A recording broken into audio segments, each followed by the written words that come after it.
ایک شخص ایک ذبح کی ہوئی مرغی لے کر مرغی فروش کی دکان پر آیا اور کہا کہ بھائی ذرا اس مرغی کو کاٹ کر مجھے دے دو۔ مرغی فروش نے کہا مرغی رکھ کر چلے جاؤ اور آدھے گھنٹے کے بعد آ کر لے جانا۔ اتفاق سے شہر کا قاضی مرغی فروش کی دکان پر آ گیا اور دکاندار سے کہا کہ یہ مرغی مجھے دے دو۔ دکاندار نے کہا یہ مرغی میری نہیں بلکہ کسی اور کی ہے، اور میرے پاس بھی ابھی کوئی اور مرغی نہیں جو میں آپ کو دے سکوں۔ قاضی نے کہا کہ کوئی بات نہیں، یہی مرغی مجھے دے دو، مالک آئے تو کہنا مرغی اڑ گئی ہے۔ دکاندار نے کہا کہ ایسا کہنے کا بھلا کیا فائدہ ہوگا، مرغی تو اس نے خود ذبح کر مجھے دی تھی، پھر ذبح کی ہوئی مرغی کیسے اڑ سکتی ہے؟ قاضی نے کہا میں جو کہتا ہوں اسے غور سے سنو، بس یہ مرغی مجھے دے دو، اس کے مالک سے یہی کہو کہ تیری مرغی اڑ گئی ہے، وہ زیادہ سے زیادہ تمہارے خلاف مقدمہ لے کر میرے پاس ہی آئے گا۔ دکاندار نے کہا اللہ سب کا پردہ رکھے، اور مرغی قاضی کو پکڑا دی۔ قاضی مرغی لے کر نکل گیا تو مرغی کا مالک بھی آ گیا اور دکاندار سے کہا کہ مرغی کاٹ دی ہے۔ دکاندار نے کہا میں نے تو کاٹ دی تھی مگر آپ کی مرغی اڑ گئی ہے۔ مرغی والے نے حیران ہو کر پوچھا بھلا وہ کیسے؟ میں نے خود ذبح کی تھی، اڑ کیسے گئی؟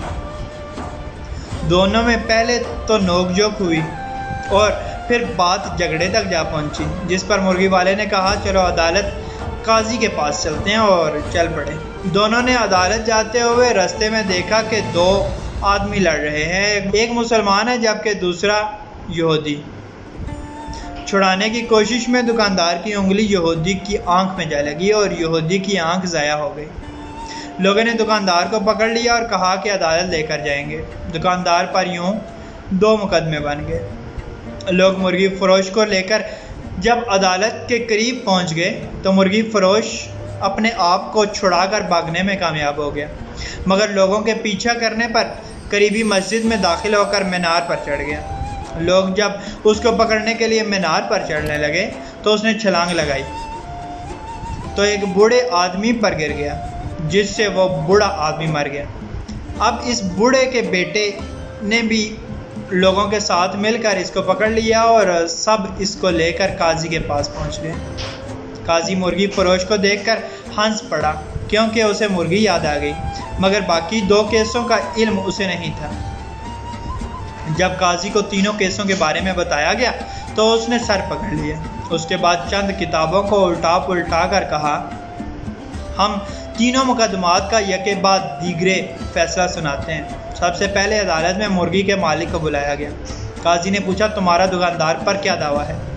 مرغی والا جناب والا اس نے میری مرغی چرائی ہے کیونکہ میں نے ذبح کر اس کو دی تھی، یہ کہتا ہے کہ مرغی اڑ گئی۔ قاضی صاحب مردہ مرغی کیسے اڑ سکتی ہے؟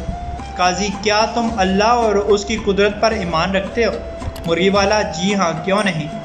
قاضی صاحب قاضی کیا اللہ تعالیٰ بوسیدہ ہڈیوں کو دوبارہ زندہ کرنے پر قادر نہیں؟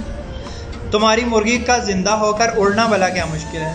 یہ سن کر مرغی کا مالک خاموش ہو گیا اور اپنا کیس واپس لے لیا۔ قاضی دوسرے مدعی کو بلاؤ۔ یہودی کو پیش کیا گیا تو اس نے عرض کیا کہ قاضی صاحب اس نے میری آنکھ میں انگلی ماری ہے جس سے میری آنکھ ضائع ہو گئی ہے، میں اس کی آنکھ میں انگلی مار کر اس کی آنکھ ضائع کرنا چاہتا ہوں۔ قاضی نے تھوڑی دیر سوچ کر کہا مسلمان پر غیر مسلم کی دیت نصف ہے، اس لیے پہلے یہ مسلمان تمہاری دوسری آنکھ بھی پھوڑے گا، پھر اس کے بعد تم اس کی ایک آنکھ پھوڑ دینا۔ یہودی بس رہنے دیں، میں اپنا کیس واپس لیتا ہوں۔ قاضی تیسرا مقدمہ بھی پیش کیا جائے۔ مرنے والے بوڑھے کا بیٹا آگے بڑھا اور عرض کیا کہ قاضی صاحب اس نے میرے باپ پر چھلانگ لگائی جس سے وہ مر گیا۔ قاضی تھوڑی دیر سوچنے کے بعد بولا ایسا کرو کہ تم لوگ اسی مینار پر جاؤ اور مدعی اس مینار پر چڑھ کر اس مدعی مرغی فروش پر اسی طرح چھلانگ لگا دے جس طرح مرغی فروش نے اس کے باپ پر چھلانگ لگائی تھی۔ نوجوان نے کہا قاضی صاحب اگر یہ دائیں بائیں ہو گیا تو میں زمین پر گر کر مر جاؤں گا۔ قاضی نے کہا یہ میرا مسئلہ نہیں، میرا کام عدل کرنا ہے، تمہارا باپ دائیں بائیں کیوں نہیں ہوا؟ نوجوان نے اپنا دعویٰ بھی واپس لے لیا۔